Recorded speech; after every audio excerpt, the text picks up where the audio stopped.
यह आकाश दर्शन का दूसरा वीडियो है।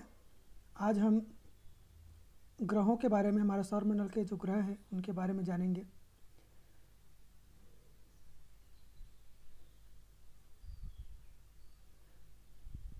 साथ ही हम जानेंगे कि उल्का और उल्कापिंड क्या होते हैं, धूमकेतु और पुच्छल तारे क्या होते हैं। तो चलिए स्टार्ट करते हैं।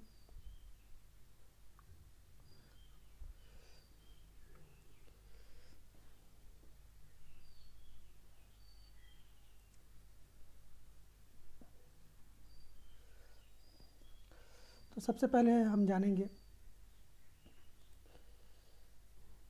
आकाश दर्शन के अंतर्गत कि ग्रह क्या क्या होते हैं।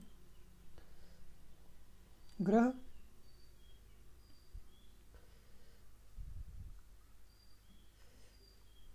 ध्यान से देखो तो आकाश में तारों के जैसे कुछ अन्य पिंड भी दिखाई देते हैं जो टिमटिमाते नहीं हैं। ये ग्रह हैं।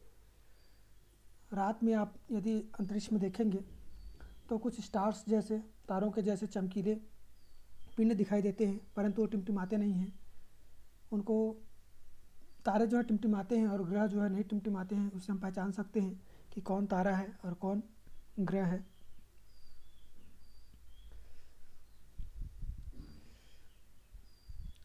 ग्रह ऐसे खगोलीय पिंड हैं जो सूर्य की परिक्रमा करते हैं। ये तारों की तरह स्वयं प्रकाश उत्सर्जित नहीं करते, किंतु अपने ऊपर पड़ने वाले सौर प्रकाश को परावर्तित करते हैं, इसलिए ये तारों की तरह चमकदार दिखाई देते हैं। ये वो खगोलीय पिंड है जिसमें स्वयं का प्रकाश नहीं होता है और ये किसी तारे की परिक्रमा करते हैं। यदि हमारे सौर परिवार की बात करें तो हमारे सौर परिवार में तारा है सूर्य, जिसमें सारे ग्रह परिक्रमा करते हैं। इन तारों में स्वयं का प्रकाश नहीं होता है, परंतु ये सूर्य के प्रकाश को परावर्तित करके हमको चमकीले दिखाई देते हैं।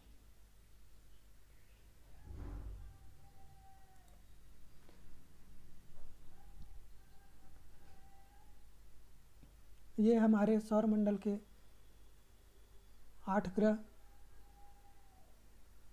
चित्र में आपको दिख रहे हैं। कुछ ग्रह सामान्य आंखों से देखे जा सकते हैं, जैसे बुध, शुक्र, पृथ्वी, मंगल, बृहस्पति, शनि। ये ऐसे ग्रह हैं जो सामान्य आंखों से देखे जा सकते हैं। सामान्य आंखों से देखे जाने वाले ग्रह हैं बुध, जिसको मरकरी कहते हैं। चित्र में देखिए ये बुध है, ये प्रथम दिख रहा है। उसके बाद आता है शुक्र, जिसे हम वीनस कहते हैं। उसके बाद है पृथ्वी, जिसे अर्थ कहा जाता है। फिर मार्स, जिसे मंगल कहते हैं। उसके पश्चात बृहस्पति, जिसे जुपिटर कहा जाता है। उसके बाद है शनि, जिसे सैटर्न कहते हैं। ये ऐसे ग्रह हैं, ये 6 ऐसे ग्रह हैं जिसको हम खुली आंखों से देख सकते हैं। इसके अलावा अरुण, यूरेनस, वरुण, नेपच्यून और यम, प्लूटो की खोज दूरबीन के आविष्कार के बाद की जा सकी। मतलब बाकी जो ग्रह थे, अरुण, वरुण, यम तो ग्रह की बिरादरी से बाहर हो चुका है,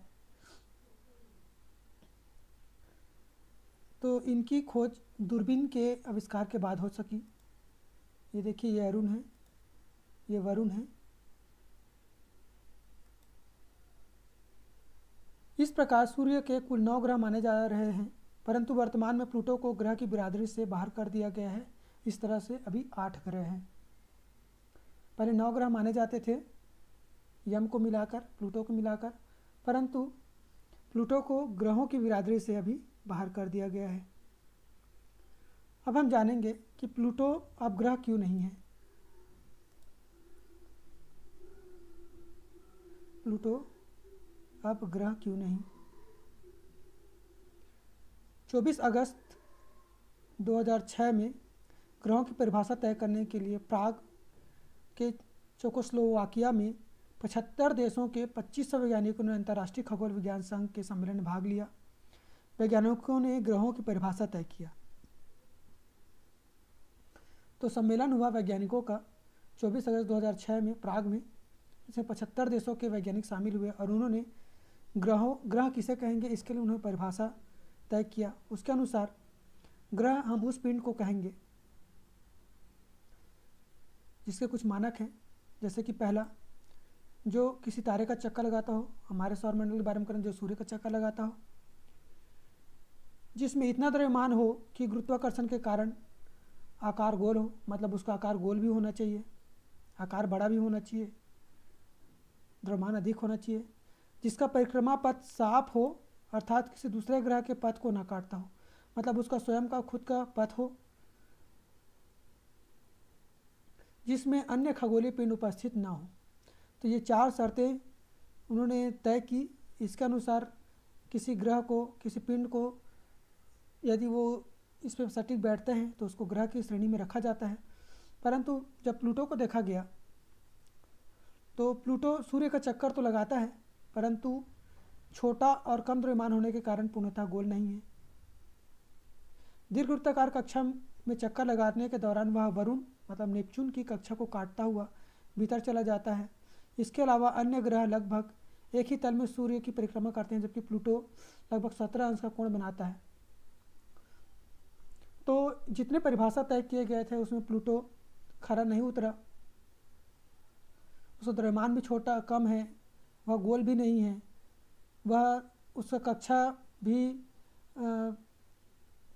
पृथक नहीं है, वह चक्कर लगाते हुए नेपच्यून की कक्षा को काटता हुआ चला जाता है और यह एक तल में परिक्रमा नहीं करता है, 17 अंश का कोण बनाते हुए परिक्रमा करता है।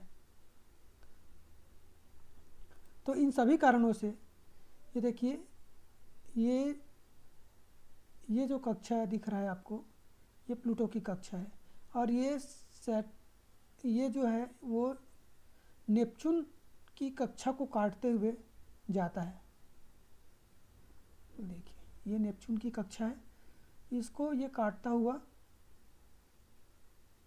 गति कर रहा है। ये प्लूटो, बाकी सब एक ही तल में ग्रह की चक्कर लगा रहे हैं। ये 17 डिग्री का कोण बनाकर ये चक्कर लगा रहा है।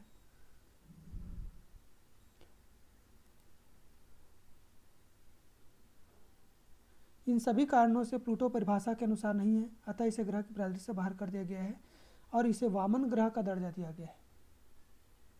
तो इस तरह से आप समझ गए होंगे कि प्लूटो अब ग्रह क्यों नहीं है। अब हमारे पास 8 ग्रह हैं। अब हम जानेंगे कि उपग्रह क्या होते हैं। उपग्रह वे खगोलीय पिंड हैं जो किसी दूसरे ग्रह की परिक्रमा करते हैं। चंद्रमा पृथ्वी का प्राकृतिक उपग्रह है।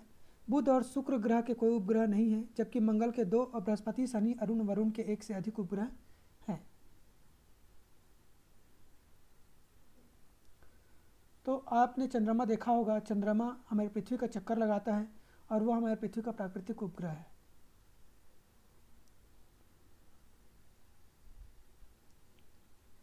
अब हम हमारे सौर परिवार के ग्रह के बारे में जानेंगे। तो सबसे पहला सौर परिवार का ग्रह है बुध। हम बुध के बारे में अभी जानेंगे। बुध के बारे में कुछ तथ्य। यह है बुध। यह सूर्य के सबसे नज़दीक का ग्रह है। यह सूर्य के सबसे नज़दीक का ग्रह है। यह सूर्य से सबसे नज़दीक में पहला ग्रह है। अधिकांश समय यह सूर्य की रोशनी के कारण दिखाई नहीं देता। सूर्य के निकट होने के कारण यह अत्यधिक गर्म भी है। व्यास और द्रव्यमान हमारे चंद्रमा के समान है। बुध पर किसी प्रकार का वायुमंडल नहीं है तथा धरातल चट्टानी एवं पर्वतीय है।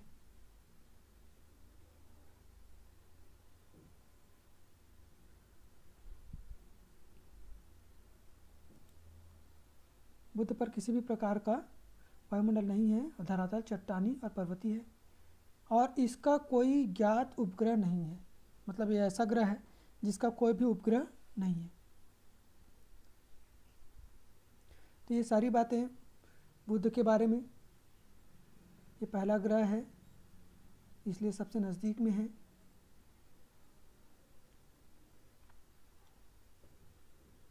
और यह अभी वर्तमान में सबसे छोटा ग्रह भी है। पहले प्लूटो था, पर प्लूटो बिरादरी से बाहर होने के बाद सबसे छोटा ग्रह अभी वर्तमान में बुध है। इसके पश्चात शुक्र, यह सूर्य से दूरी के क्रम में दूसरा ग्रह है। शुक्र इस तरह से दिखता है।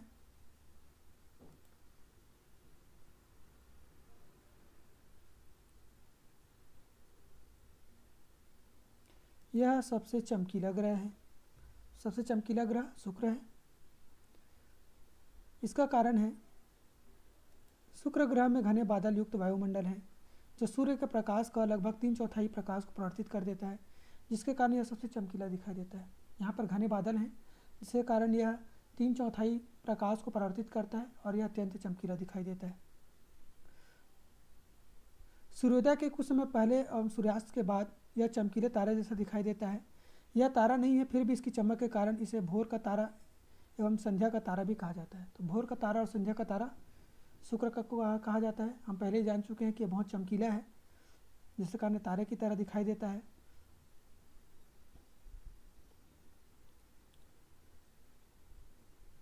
शुक्र और हमारे पृथ्वी का व्यास लगभग समान है, परंतु शुक्र का द्रव्यमान पृथ्वी के द्रव्यमान का 4/5 है। इसका व्यास तो सेम है पृथ्वी की तरह, परंतु इसका जो द्रव्यमान है वो 4/5 है, पृथ्वी की तुलना में थोड़ा कम है।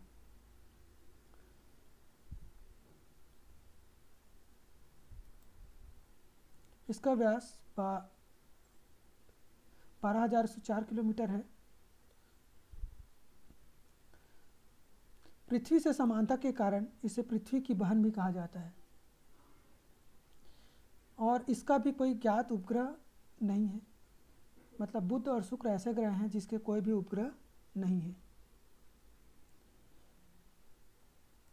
इसके पश्चात पृथ्वी,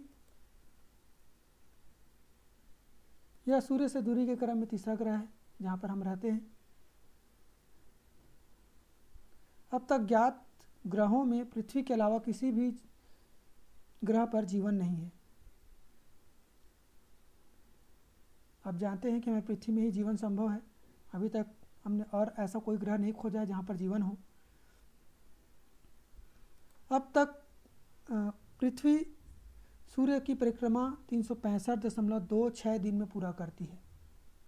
मतलब पृथ्वी को सूर्य का पूरा एक चक्कर लगाने में 365.26 दिन लगते हैं। या हम कह सकते हैं 8 घंटे, 365 दिन और 8 घंटे लगते हैं।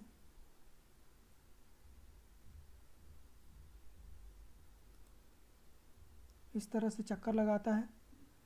ये सूर्य है, सूर्य के चारों ओर पृथ्वी ऐसे घूमती है इस पथ पर। साथ ही पृथ्वी अपने अक्ष पर भी घूम रही है।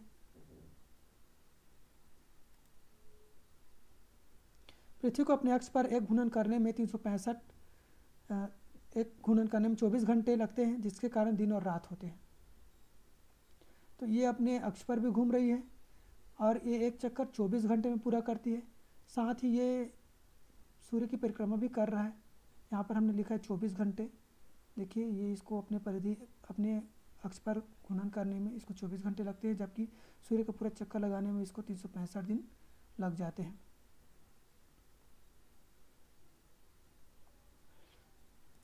पृथ्वी का एक प्राकृतिक उपग्रह चंद्रमा है। चंद्रमा पृथ्वी की परिक्रमा करने के साथ साथ पृथ्वी सहित सूर्य की परिक्रमा भी करता है। यह अपने ऊपर पड़ने वाले सूर्य के प्रकाश को परावर्तित करता है। हम चंद्रमा का केवल वह भाग देख पाते हैं जो हमारी ओर होता है। हाँ, और पृथ्वी अपने अक्ष पर थोड़ी झुकी हुई है, जिसके कारण ऋतु परिवर्तन होते हैं। तो आप ये समझ गए होंगे कि हमारा जो एक वर्ष है वो किसके अनुसार बना हुआ है। हमारा एक वर्ष सूर्य के द्वारा, पृथ्वी के द्वारा सूर्य का एक चक्कर लगाने के दिनों के हिसाब से 365 दिन का होता है। पृथ्वी अपने अक्ष पर 24 घंटे में घूमती है, जिसके कारण दिन और रात होते हैं। मतलब एक दिन इस 24 घंटे के अनुसार बनाए गए हैं। उसी तरह से ये चंद्रमा पृथ्वी का चक्कर लगा रहा है, जो पृथ्वी का एक चक्कर वो 28 दिन में पूरा करता है। और साथ ही ये पृथ्वी के साथ इस सूर्य का भी चक्कर लगा रहा है। अपने अक्ष पर घूमते हुए ये पृथ्वी थोड़ी सी झुकी हुई है, जिसके कारण ऋतु परिवर्तन होते हैं, अलग अलग पृथ्वियाँ आती हैं।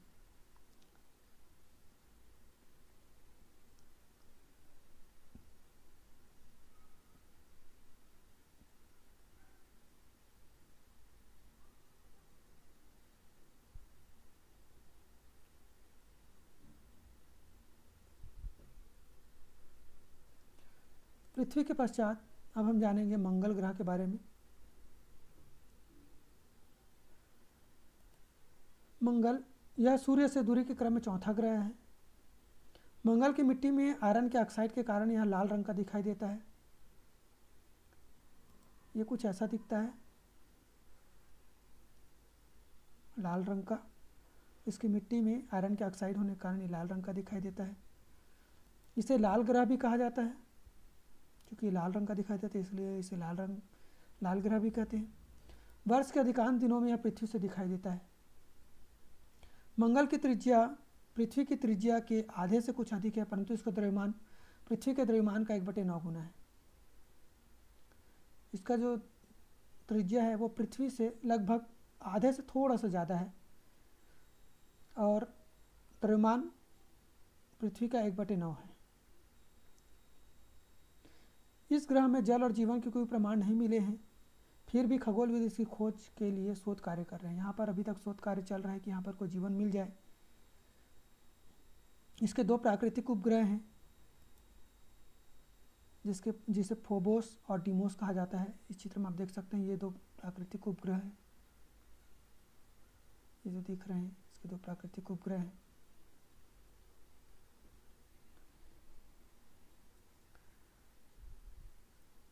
अब हम जानेंगे बृहस्पति के बारे में। बृहस्पति यह सूर्य से दूरी के क्रम में 5वां ग्रह है। यह ऐसा दिखता है बृहस्पति। सभी ग्रहों में सबसे बड़ा ग्रह बृहस्पति है। इसका व्यास पृथ्वी से 11.2 गुना बड़ा है। पृथ्वी से 11.2 गुना बड़ा है इसका व्यास।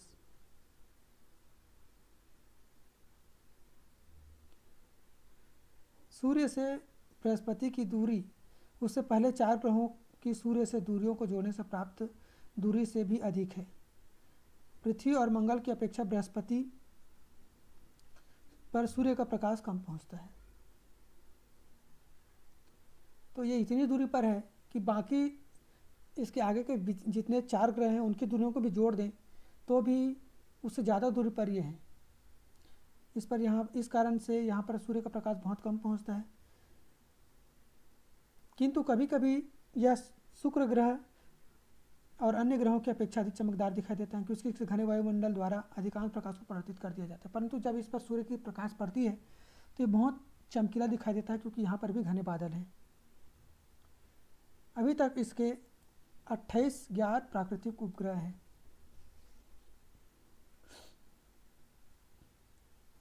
तो आपने जाना कि पृथ्वी पर 1 प्राकृतिक उपग्रह है, मंगल पर 2 और बृहस्पति पर 28 प्राकृतिक उपग्रह हैं। इस चित्र में ये जो आप देख रहे हैं ये प्राकृतिक उसके उपग्रह हैं।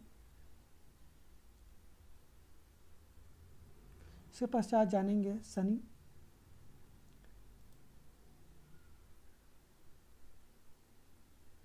यह सूर्य से दूरी के क्रम में 6वां ग्रह है। शनि इस तरह से दिखता है, बहुत सुंदर ग्रह है। द्रव्यमान और संरचना में यह बृहस्पति जैसा ही है, किंतु यह बृहस्पति की तुलना में ठंडा है। यहाँ पर यह और ज़्यादा दूरी पर है, तो यहाँ पर सूर्य की रोशनी और बहुत कम पहुँचती है, इस कारण ये बहुत ज़्यादा ठंडा है। सूर्य से इसकी दूरी बृहस्पति की दूरी से लगभग दोगुनी है, अर्थात बृहस्पति जितनी दूरी पर है उससे डबल दूरी पर शनि है। इसके चारों ओर पाया जाने वाले 3 वलयों के कारण यह अन्य ग्रहों की तुलना में बहुत सुंदर दिखता है। इन वलयों को दूरबीन की सहायता से देखा जा सकता है। आप लोग देख सकते हैं चित्र में ये वलय हैं, इसके चारों ओर 3 वलय पाए जाते हैं, जिसके कारण ये बहुत ज़्यादा सुंदर दिखाई देते हैं। और इसके सबसे ज़्यादा प्राकृतिक उपग्रह अभी तक ज्ञात किए गए हैं। इसके 30 ज्ञात प्राकृतिक उपग्रह हैं। तो वलयों वाला ग्रह शनि और इसके 30 प्राकृतिक उपग्रह हैं। इसके बाद जानेंगे अरुण के बारे में। अरुण यह सूर्य से दूरी के क्रम में 7वां ग्रह है। अरुण ऐसा दिखता है। अरुण ग्रह दूरबीन की सहायता से खोजा गया पहला ग्रह है। अरुण ही ऐसा ग्रह है जिसको सबसे पहले दूरबीन की सहायता से खोजा गया था। सूर्य से इसकी दूरी शनि की सूर्य से दूरी का लगभग दोगुना है। अब यह जो ग्रह है यह शनि की दूरी से भी दुगने दूरी पर है और इसके 21 ज्ञात प्राकृतिक उपग्रह हैं।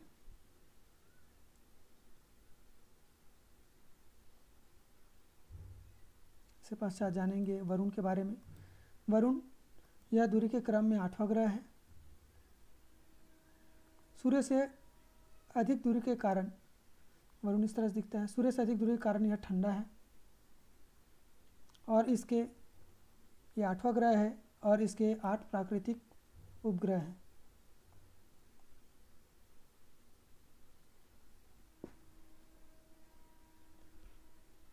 यह सबसे अंतिम ग्रह है, तो सबसे ज़्यादा दूरी पर यही है वरुण। अब कुछ अतिरिक्त जानकारी भी ले लेते हैं। आकार के आधार पर ग्रहों का क्रम किस प्रकार से है। आकार के आधार पर बृहस्पति सबसे बड़ा और बुध सबसे छोटा ग्रह है। आकार में ग्रहों का घटता क्रम इस तरह से है। देख लीजिए इस चित्र में आकार के अनुसार चित्र दिया हुआ है। यहाँ पर सबसे बड़ा जो है वो जुपिटर है, बृहस्पति, जिसका व्यास यहाँ पर दिया हुआ है 1,39,822 किलोमीटर। और सबसे छोटा यह बुध है जिसका व्यास मात्र 4,878 किलोमीटर है। तो आकार में ग्रहों का घटता क्रम बृहस्पति सबसे बड़ा, फिर शनि, फिर अरुण, फिर वरुण, फिर पृथ्वी, फिर मंगल, फिर शुक्र, फिर बुध। अर्थात हमारी पृथ्वी 5वें नंबर का सबसे बड़ा ग्रह है और सबसे छोटा बुध है, सबसे बड़ा बृहस्पति है, दूसरा सबसे बड़ा ग्रह शनि है। इस तरह से यह क्रम है घटते हुए। पृथ्वी आकार में 5वें क्रम में है। इसके पश्चात जानेंगे ग्रहिकाएं।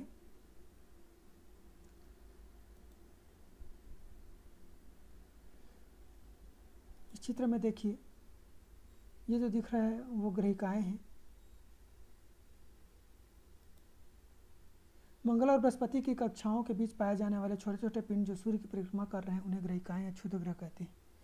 देखिए यह मंगल है और यह बृहस्पति है। इन दोनों के बीच में ये जो छोटे छोटे पिंड सूर्य की परिक्रमा कर रहे हैं इन्हें ग्रहिकाएं कहते हैं या इसे क्षुद्र ग्रह भी कहा जाता है। ऐसा माना जाता है कि ये ग्रहिकाएं द्रव्य के वेग खंड हैं जो किसी कारण से ग्रह का रूप नहीं ले पाए। देखिए एक पूरा सर्कल बना रहे हैं ग्रहिकाओं का जो मंगल और बृहस्पति के बीच में है। इसके पश्चात जानेंगे धूमकेतु या पुच्छल तारे क्या होते हैं। धूमकेतु अत्यंत छोटे खगोलीय पिंड हैं जो सूर्य की परिक्रमा करते हैं। हम इसे तभी देख सकते हैं जब ये सूर्य के पास हो। ये खगोलीय पिंड बहुत छोटे खगोलीय पिंड जो सूर्य की परिक्रमा करते हैं और ये हमें तभी दिखाई देते हैं जब ये सूर्य के पास हो। इसका विशेष लक्षण एक छोटा चमकदार शीर्ष और उसके पीछे एक लंबी पूंछ है।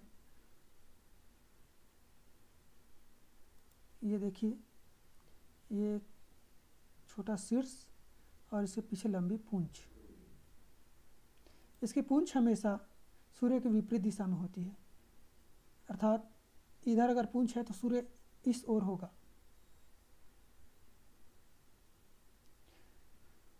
धूमकेतु प्रायः एक निश्चित अवधि के बाद बार बार प्रकट होते हैं। हेली नामक धूमकेतु 76 वर्ष बाद प्रकट होती है। इसे पिछली बार सन 1986 में देखा गया था। 1986 में पहले अभी दिखा था धूमकेतु, 76 वर्ष बाद ये पुनः दिखाई देगा। इसके पश्चात जानते हैं उल्काएं एवं उल्कापिंड। अंधेरी रात में कभी कभी आसमान में प्रकाश की चमकदार धारी दिखाई देती है, जिसे कुछ लोग टूटते तारे भी कहते हैं। वास्तव में तारे नहीं है बल्कि उल्काएं हैं। हम जिसे टूटता तारा कहते हैं वो तारा नहीं है, वह उल्कापिंड है। उल्काएं आपको ऐसी धारी आपको दिखाई देती होंगी रात में, जो कुछ ही सेकंड के लिए दिखाई देती हैं। उल्का एक छोटा आकाशीय पिंड है जो सूर्य की परिक्रमा करता है। जब वह पिंड पृथ्वी की वायुमंडल प्रवेश करता है तो वायुमंडल के घर्षण के कारण जल जाती है और प्रकाश की चमकदार धारी दिखाई देती है। जैसे ही ये पिंड हमारी वायुमंडल प्रवेश करती है, घर्षण के कारण जल जाती है और उसकी रोशनी हमको दिखाई देती है। कुछ उल्काएं वायुमंडल में पूरी तरह से नहीं जल पाती है, उनका कुछ भाग पृथ्वी पर बिना जले गिर जाता है। उल्का की इन बिना जले पिंडों को ही उल्का पिंड कहा जाता है। यदि ये इतना बड़ा हो कि बिना जले पृथ्वी की तल तक पहुंच जाए तो वो जो पिंड मिलते हैं उसको हम उल्का पिंड कहते हैं। तो इस तरह से आज हमने जाना कि ग्रह क्या होते हैं, प्लूटो ग्रह की बिरादरी से क्यों बाहर है, उपग्रह क्या होते हैं, हमारे सौरमंडल के ग्रहों के बारे में जाना कि बुध, शुक्र, पृथ्वी, मंगल, बृहस्पति, शनि, अरुण, वरुण, इनकी क्या क्या विशेषताएं हैं, आकार के आधार पर ग्रहों का क्या क्रम है, ग्रहिकाएं किसे कहते हैं, धूमकेतु क्या है, उल्का एवं उल्कापिंड किसे कहा जाता है और इसकी क्या विशेषता होती है। तो इस तरह से यह आकाश दर्शन कक्षा 8वीं विज्ञान का प्रथम चैप्टर कंप्लीट होता है।